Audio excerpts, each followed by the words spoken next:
I used to pick fights with people on purpose.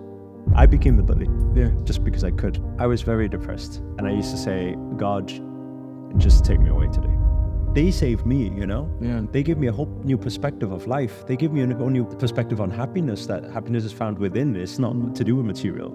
Our highest need as a human being is the need for contribution. Helping people is my purpose. And if I'm living to my purpose, I'm happy. That was God's plan for me. That's the universe's plan for me to say, don't just teach franchising and business, teach something a bit deeper, you know? But all of that is because I did all the wrong things. And then now I find myself, I know who I am, and I just do what I do best, you know? Success is more from discipline. Everybody's looking for motivation. I've just had the most incredible interview with Master Sri.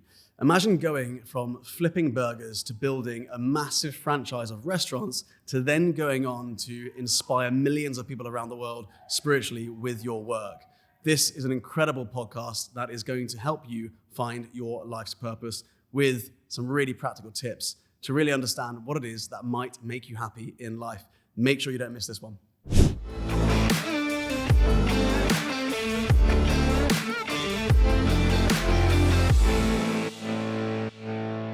So I'm joined here today by Master Sri. It's an absolute pleasure to finally have you here. Thank you so much for joining us. And thank you for having me. Thank you.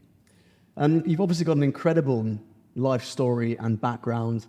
Lots of our viewers will know who you are and the great work you do out there. And I'd love to hear from you right back at the beginning. You grew up in the UK. Tell me about life in the UK as a child. My parents came from Hong Kong very young, so they worked very hard to make a living, and so we didn't come from much money when we were younger, and couldn't pay the bills and things like that. My dad, when he was younger, also got kind of on the wrong side of the.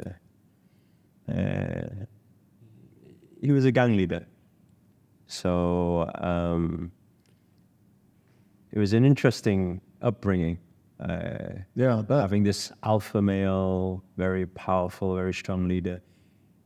But at the time, you know, when you're that young, you don't know. So he was, you don't know between what is good, like positive or negative, or what is doing. I just seen that dad walked around with like 10, 15 people following him all the time, and I felt like, wow, that is amazing. I want to be like dad one day. You know?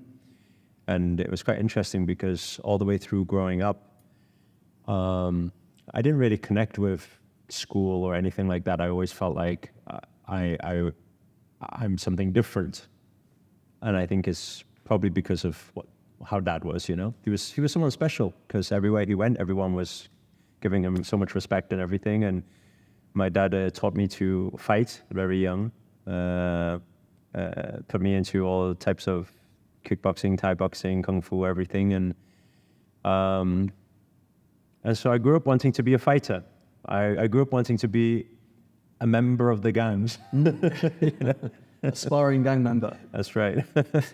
and so that's how it was. Yeah, I was born in Liverpool, and I grew up in Newcastle. And it's an interesting story why we ended up in Newcastle when I was 5, because we had to run away because there was some big trouble that happened with my dad's work, and we disappeared. We got picked up in the middle of the night and then just went up north. Wow, really? Mm-hmm.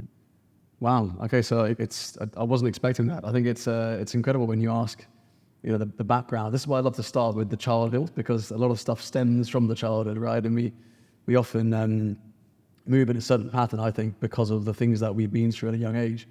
Okay, brilliant. So then you were living in Liverpool, and, you know, primary school, secondary school, Liverpool. Newcastle then. Sorry, Newcastle, yeah. Yeah, that's right. And I was the shy kid. There's quite a lot of bullying happening. Okay. Then still, I mean, I'm quite surprised by it still. How, you know, you would think that there's so many cultures now in the UK, it should be quite normal, but no, I think being Chinese and being the, you know, odd, maybe 2 or 3 of them in the whole school is still bullying happens, you know, and it happened up until I think probably 9 or 10, and that's when I started getting more serious in Kung Fu. And I started sparring and competing. And then when I went to school, I remember there was one time some kid was starting the bullying again, and I kind of roundhouse kick and knocked him out, and then all the kids. I think everyone's young, so they see it and they're shocked. Everyone was just shocked at the time, and they stopped. There was no more bullying, you know. Yeah. Do you know what? It's fascinating because so many people I interview, their story stems back from bullying as a young person. Yeah. And I read a book called Not a Victim, and it actually talks about this, right? We have lots of case studies where people who have gone through bullying at a young age and attest the success they experience as an adult to the transformation that bullying created within themselves. It's almost like as difficult and as challenging and traumatic bullying can be, it gives them the gift of courage because it shows them that they can be resilient and it transforms their character as a result of that. Yeah, but I think there's also a line, like me personally, I crossed that line of when we win fights, it's an extra point for the ego. And when is martial arts self-defense, and when does it become I can beat everyone up, you know? And so for me personally, I crossed that line. I didn't know as a kid, you know? So when I was 15, 16, 17, 18, all the way, 20, 21, I used to pick fights with people on purpose. I became the bully. Yeah. Because just because I could. I knew I could. And it's interesting, you know, because it's like because of bullying, I felt that I need to learn something, which even when I went to learn Kung Fu, I remember the Sifu had said to me that you only use this for self-defense, and I said, yeah, okay. But then ego, when you win fights, you feel like you can beat anyone up. You feel you're strong, and so I carried on. I became a very aggressive child, a very aggressive teenager, and everything was my way. It had to be my way. If it wasn't, I would just get angry, and you don't want me angry, It was like that, yeah. So it's interesting. But then that extreme is probably what got me to this extreme now. Yeah. They say every master was once a disaster, But I think that sometimes when you go too far, this is how you get that awakening, you because that emotion, you start asking yourself. I was asking myself when it happened in one big fight, when I was 25, 26, my last fight. Your last fight, yeah, 26. And so many young people. We work with 30,000 young people around the world, and so many young people that we've mentored through bullying become bullies. And I think that the ego has been hurt before they become a bully themselves, right? When they go through this phase of being the victim in the bully scenario, their ego is getting hurt every day. And so to heal that, they feel like they need to win a point for the ego. They need to build up their strength, and so they become a bully because they want more control back in their lives. And so often we penalize the bully rather than trying to understand them. One of the things that we talk about in the 6 Ps process with Not a Victim is the first step to mentor your child through bullying is perception, understanding why it occurs, understanding who the bully is and what they're going through. And we've had students as old as 9 or 10 mentor their bully through bullying. To have that level of emotional intelligence is incredible, right? But yeah, it's amazing what you guys do. Yeah. I was actually very excited when I heard about this warrior and martial arts, because I haven't been in this for a long time. Yeah. When you're giving the tour before, when I seen, just made me think back of my childhood. Brings back memories. Yeah. It's interesting how aligned we are with the work we do as well. Both you and I work within empowering individuals so they can go on to live more happy lives, right? And so, we do that through martial arts. You are doing that through yoga and meditation and so on. And so, lots of parallels between what we do, which I'm sure makes this conversation quite interesting for both of us. So walk me through then, and the next stage of your life, after school in Newcastle. I was not academic at all. I was terrible. I was terrible, and I was very shy as well. So I was very afraid of people, and didn't have many friends growing up. So as soon as I could, I left. In fact, I had left home when I was 16. Mom and dad, usual Asian type parents, which, you have to be a doctor or a lawyer or accountant, otherwise you're a failure. And I was the failure. So I just left one night, dad was angry, mom was very emotional. But it's something. Now I can say that I had a soul calling. Back then I wouldn't know. I just felt like I wasn't in the right place. So I started work very early. I was flipping burgers at fun fairs. I did a Reading Festival and Leeds Festival. I used to do all those. I worked in burger vans for 4 or 5 years. Okay. So, and it taught me a lot about hard work.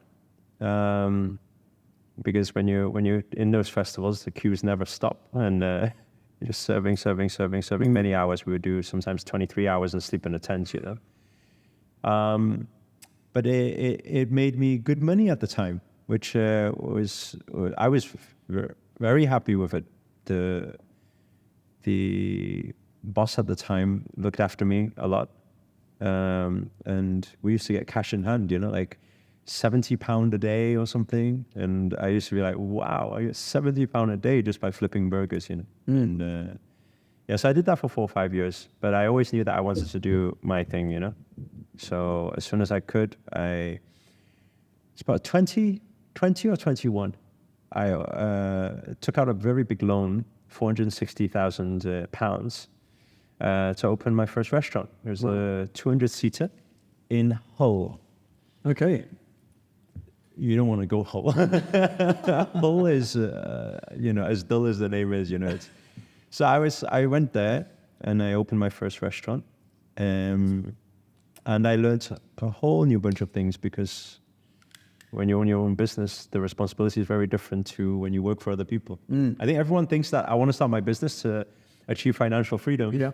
And so I can do what I want when I want, and then you end up working a lot more hours and getting paid a lot less. Sometimes not getting paid. Less than minimum wage for the first few years. Yeah. Yeah. So I got into that, and then I was searching. I was trying to figure myself out. What is happiness? What is success? So I thought maybe if I open another one, maybe I'll feel more successful. So I opened 2, 3, 4, 5 restaurants. I was about 24, 25. Incredible. And then I branched out franchise, and then we recruited 52 franchisees.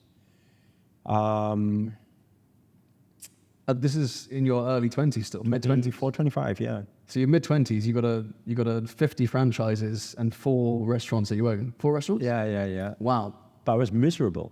I think. Miserable because you were working so hard, or miserable because you just didn't feel fulfilled? I think both of those things. I grew up, my dad always told me, he said, make money and you'll be successful.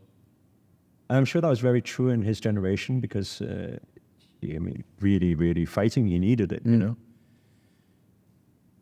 But that's all I knew about success. I thought success means making money. So I think, okay, when I make money, then I should make more money, then I should make more money, I should make more money. And so then I opened more and more and more. And at the end of the day, you can only wear one watch, you can only drive one car, you can only live in one house, and then drive one yacht. I don't know. So I bought all of those things, and I was just miserably searching, Every day I would go out drinking, partying, trying to, I don't know, that was my...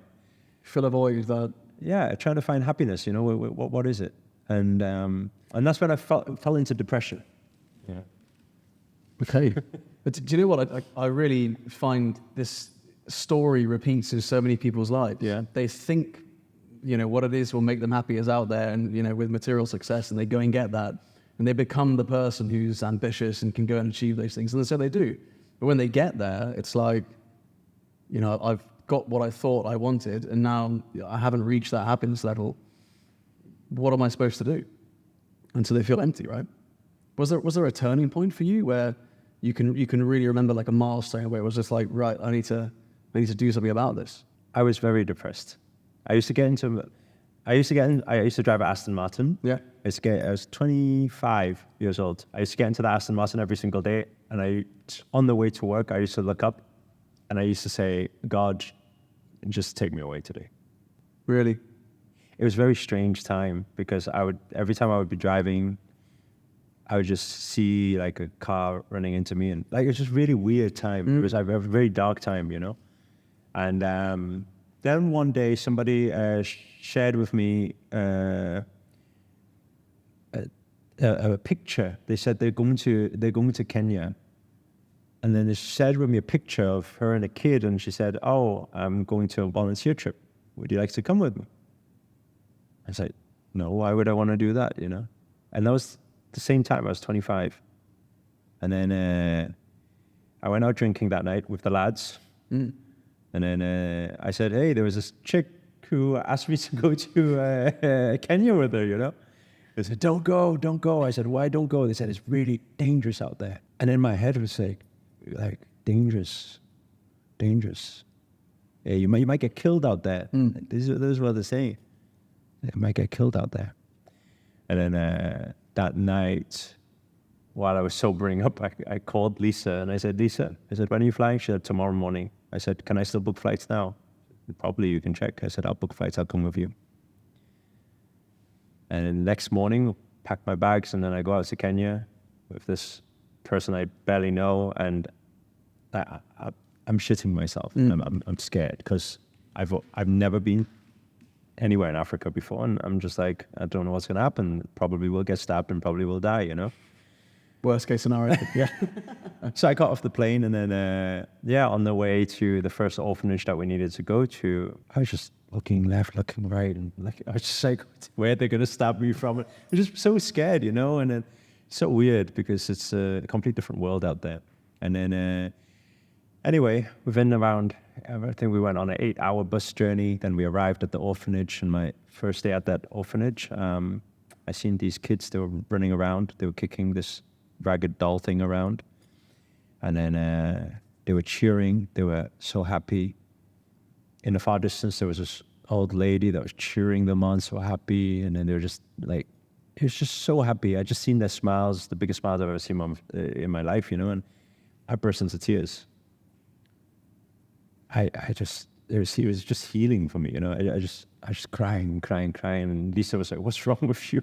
I said, just crying, and so much was going through my mind. I was like, why are they so happy? Why do I want to kill myself? They seem to have nothing. Why are they happy? And so, because you have so much, and you're so unhappy, and then I'm so little. It was so weird, and that's where, I mean, now we're like what, 12 years on since the charity. I just seen them. They have no food, no clothes, no education, no shelter, no nothing. I said, we got to do something. So I got very emotional about it. I got my money together and I bought a piece of land. We built the orphanage. We then built the school. And every month I was going out there. Then every year I would take volunteers out there.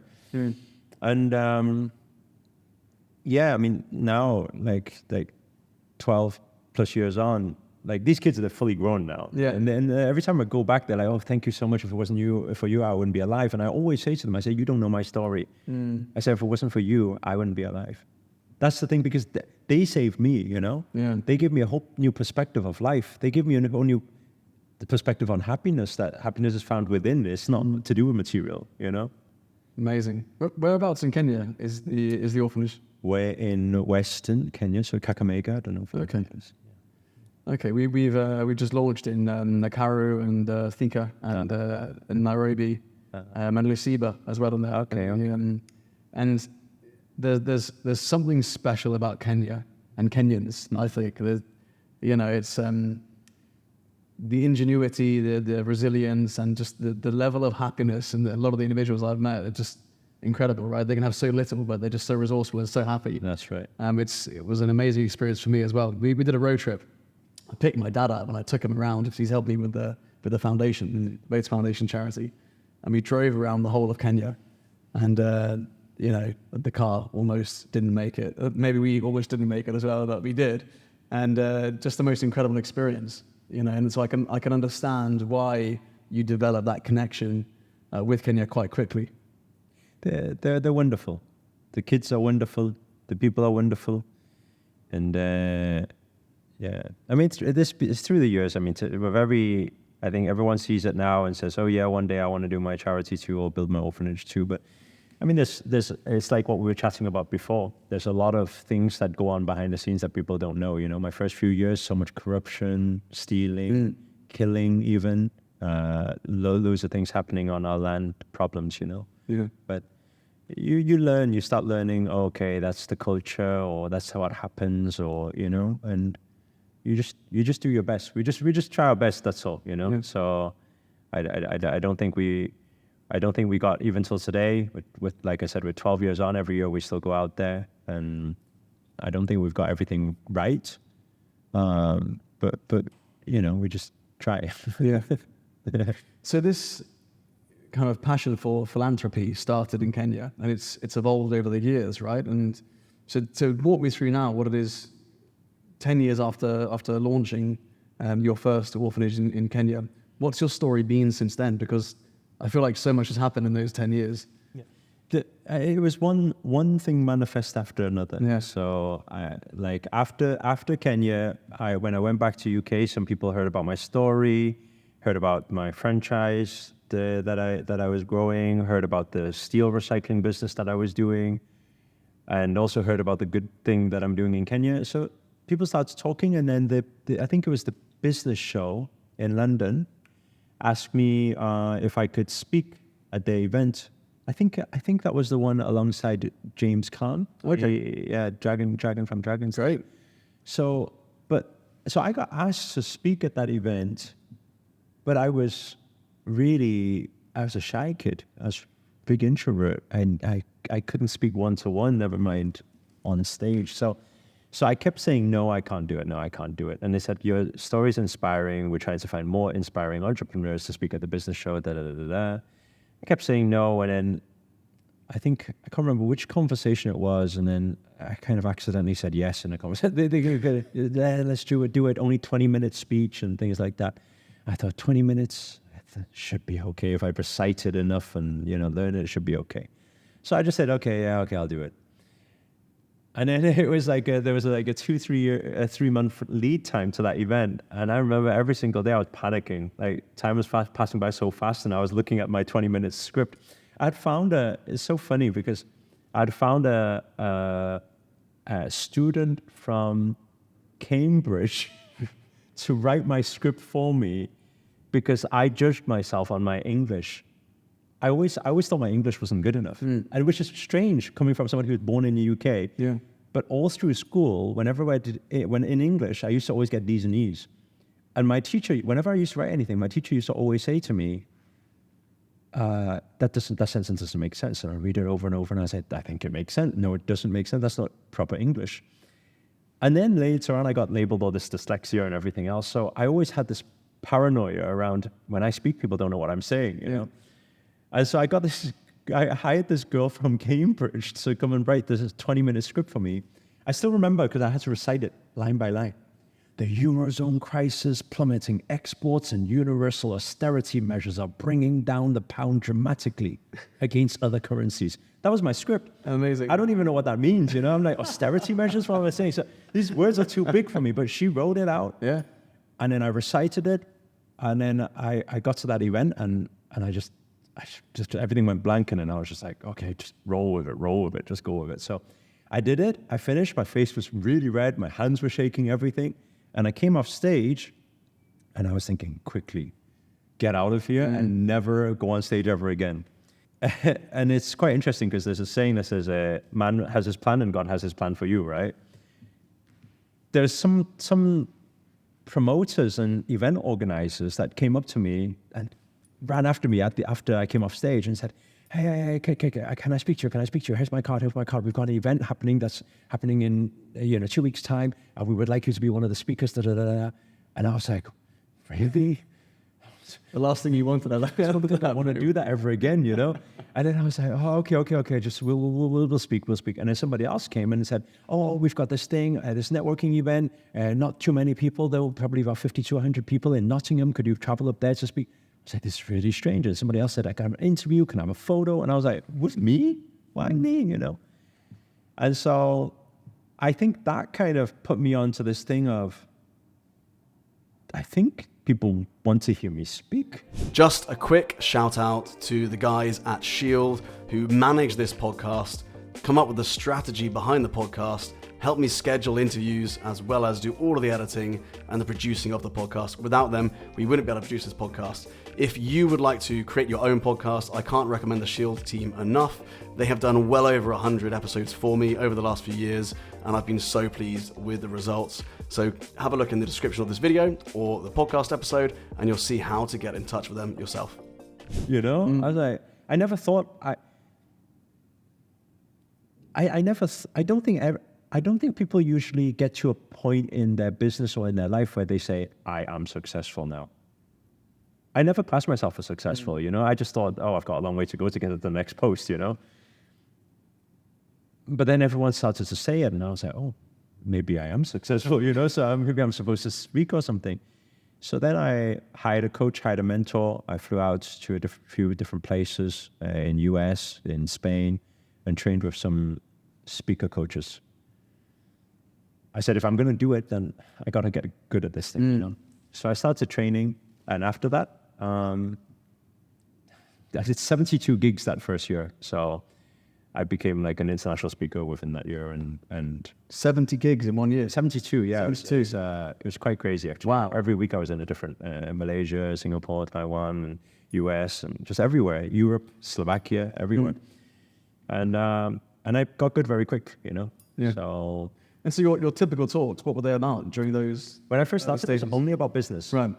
People say, okay, you got a gig, you got an event, what are you going to speak about? I said, well, I don't know anything apart from business. It's business. I taught sales, I taught franchising. And then naturally, I guess I was quite a conscious or spiritual person without knowing I was.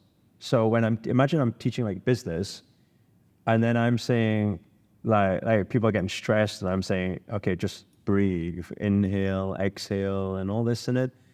And then sometimes people are talking about like, oh, what ideas shall we have to find the niche to for a product or service? And I'll be like, just sometimes just allow it to come to you. And I've been saying these things, and then because I spoke that way, I was very different to a lot of the business speakers in the industry. And I started attracting a very spiritual crowd, which was weird to me at first. Like, because I would be doing business mentorship, somebody would sign up, and then I'll be like, okay, so what's your business you want me to help you with? They say theta healing. And I'm like, so what's that? It says, yeah, so we're going to send this signal this way. And I'm not like, okay, so you want to sell that, right? So again, I'm like, okay, cool. And then people are like doing all this like Reiki and this and that and everything. And then I'm like, and then the more, I guess I was educated by my coaching clients, right? And I was like, wait there a second, that makes sense. And then I started attracting a lot of very, very woo-woo people wanting to know about wealth and abundance and make money. And so I guess I got myself educated very quickly by coaching them, you know? Yeah. And then, and then the more they start talking about it, I remember because the first person who said to me, I remember one of my first coaching clients, business coaching clients, I said, what do you want to do? He said, I want to be like you. I want to sell talks, but my talks will be on spirituality. I said, okay, so what does that mean? And he says, oh yeah, I'll just teach people about breath work and stuff. I was like, okay. In my mind, I was like, that'll never sell, you know? And then I said, okay. And then I said, okay, well, maybe work on this marketing and do this, and let's meet up again next month and see your work. 1 month later, we meet up, and I say, okay, so did you do the work?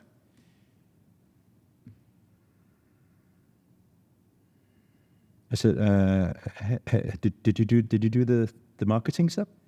Yeah, I wasn't feeling it in my intuition, and intuitively I'm being told something else.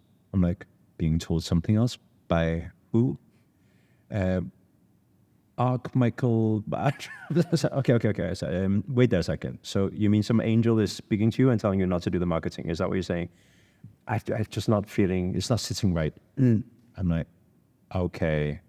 Then we got a problem. Because I'm supposed to coach you in business and your angels are telling you that it's not the right thing. So, and I thought it was weird. And I used to always get these coaching clients who used to tell me, you know, universe has different plans for me. And I'd be like, who's universe? And you're talking about, you know. But the more I heard it, the more I started to connect with it. And the more I started to speak it on stage.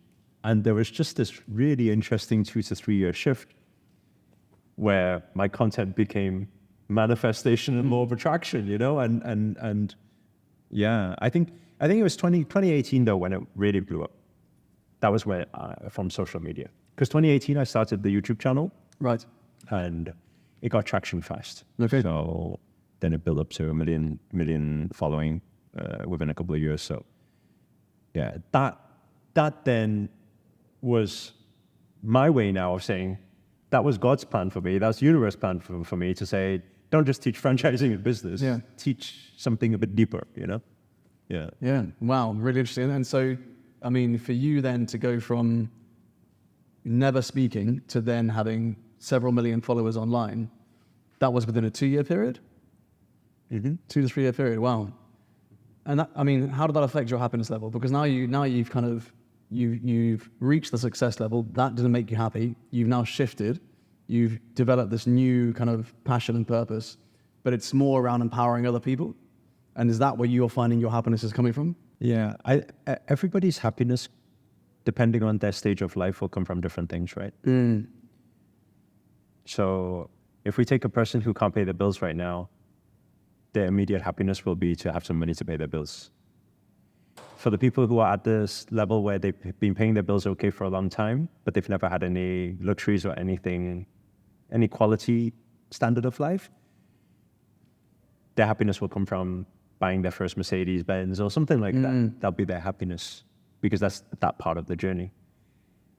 Then it comes a part of chasing and what you can call, what society would deem as very successful. You have a lot of money. And then I see a lot of people doing that. They get lost in that for a while. Some people get lost in that for the whole lives. In fact, in Dubai, I see that a lot. Yeah. Like I don't even think they even know what they're chasing for next, you know? It's just too much, you know? And they're just trying to find that happiness. But I think that then the lucky ones or the educated ones or the people who, you know, manage to get those breakthroughs will realize that once you've fulfilled everything in your life and everything that you want and have everything that you've ever dreamt of having, our highest need as a human being is the need for contribution. You know, we've all had it before where sometimes we help somebody else achieve something, we're more happy than when we get it ourselves, you know? So we get a glimpse of that already. But I think that we have to fill our cup first. If our cup doesn't contain anything, we've got nothing to give, you know? So I think that with that, maybe after the whole Kenya experience and because that led on to also empowering people, helping people via social media or via live events or trainings and coaching, I realized that helping people is my purpose at this part of my journey. And if I'm living to my purpose, I'm happy, you know? I'm motivated. There's not a day I wake up and feel demotivated, you know? But at the same time, it's an interesting thing. I don't know if you feel this too, like, I do daily videos. I've been doing it since I decided to commit in 2018. I'm very disciplined. You know, that's what martial arts taught me. Yeah. You know, discipline. So I said I would not miss a day, and I've never missed a day. It doesn't matter if I was ill, sick, whatever, that didn't have internet, I'll still find a way to upload, and I've never missed a day. And it's been 5 years now, and running all these events, and now there's more and more social media, and now threads and everything else, but we post on every single platform every single day. without fail. And people often, they say, does it not get like boring for you or too much, or, you know, how do you do it and all the rest of it? And I say, actually, interesting enough, there's not one day where I'm like, woohoo, I get to record today. Not one day. Like, in fact, it's the opposite. When my team is saying, Master, there's a video that needs to record for tomorrow, I'm like, okay. But I very quickly snap out of that because I'm living my highest purpose. It's beyond me. All I need to do is, if I just scroll on whether my Instagram DMs or my YouTube messages, if I scroll every single day, I'm guaranteed that I'm going to find, in fact, I seen one just yesterday as well. I'm guaranteed that I'll find somebody who messages and said, I was on the verge of suicide and your video popped up. And I always say to my team, I said, we can't miss a day. We don't know how many people out there. We just got to do our best. We live a very short life. We got to do our best. I now look at it very differently. I now look at it as I'm returning that favor to God, the creator, the universe. Hey, you're giving me a chance of life right now. The least I can do is wake up and discipline myself to give something back to the people, you know, humanity or something. So I'm extremely motivated every single day. Disciplined is probably a better word than motivated. I think there's a distinct difference, isn't there, between discipline and motivation? Yeah. And I think, you know, motivation comes and goes. It's typically very emotional. Yeah. Discipline is, what, you know, I always say, whatever's on the piece of paper, it's getting done, right? If it's there, it's getting done. And that's something I learned from martial arts as well. And I think that, you know, those who really do go on to create an impact are those who are the most disciplined. Success is more from discipline. Everybody's looking for motivation. Yeah. It's like, oh, I'm not feeling motivated today. What should I do? I'm like, just do it. I wasn't motivated to go to the gym today, and I just went, you know, so you just got to do it. Yeah, I think it's separating that emotion from the whole decision. It's, you know, this is getting done, and that's it. And yeah, I certainly see that a lot with a lot of people. They seek motivation, right? And then as soon as they get it, they're like, okay, cool. What's the next thing? Like self-development, you see that a lot. You know, they buy the book, they read the book on self-development, whatever it is. Then they buy the next book. Then they buy the next book. And for most people within a business or within sport, whatever it is, typically you can get 3 good books. If you do everything in the book that you've been told, you'll create something brilliant. But people don't implement. You know, they'll look at a podcast like this, or they'll read a book or watch a video, and it will be entertaining, but they won't actually take that and implement it. And so what I love to do is you know, say to the people I mentor, whether it's business or whatever in martial arts, I always say, every time you feel like you're being entertained by something which you should be learning from, take 3 things to implement that day. Don't wait till tomorrow or the next day. If you have that structure in place and that discipline in place to implement quickly, it makes such a difference. So yeah, discipline versus motivation. I think more and more people are realizing that now. I love what you said about how human beings have an innate drive to serve. I think what certainly lights me up is truly exploring my full potential to serve mankind. And I think that is what I found people find the most happiness in, right? It's whatever their unique gift. And this is what I see within business and entrepreneurship especially is, you know, it's when you can find something you feel you're good at that you can help people with, it's kind of your duty to really explore that and to find your true potential in helping people with that. And it sounds like you found that with what it is you're doing. We're still expanding into different areas, and I think this is what everyone will do. It's what inclusive of what you're doing too. You know, I think that you have a foundation in martial arts, and so it may begin there. You know, I had a foundation in business. It may begin there. You know, then you realize you have a voice and you have that ability to communicate or help people. Then you will take other things, other strengths that you have, and you'll communicate those too, you know? So, you know, for me, it's still today, till today, still, I mentor people in business too, you know, in spirituality and meditation and yoga and everything. And as I continue to advance, you know, I'm forever expanding as well and learning new things. And now in this world of Web3 and NFT and everything like that. So now I'm also teaching that, because it's they're all just tools and things that people can use, So I think that I think the thing that really is, I think the big missing piece for a lot of people is turning that passion into profits. I think that's the missing piece. Everybody has some sort of passion, or everybody likes helping people. But when they don't know how to monetize it, it's not sustainable. It's just a hobby on the side, I need to go to my 9 till 5, and hopefully when I have some time, I'll help some people. But they don't get around to it, So I think that what we teach a lot with people today is, and it's quite interesting.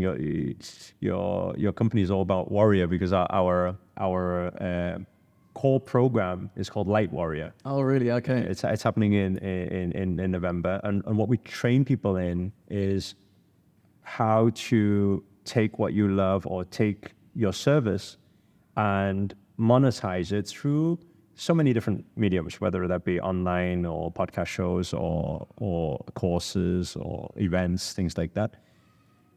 I think that's the missing piece, If people know the system behind it and what to do, everyone will just do what they love, Yeah, and then it's sustainable. They can do it for the rest of their lives, providing they want to, right? That's right.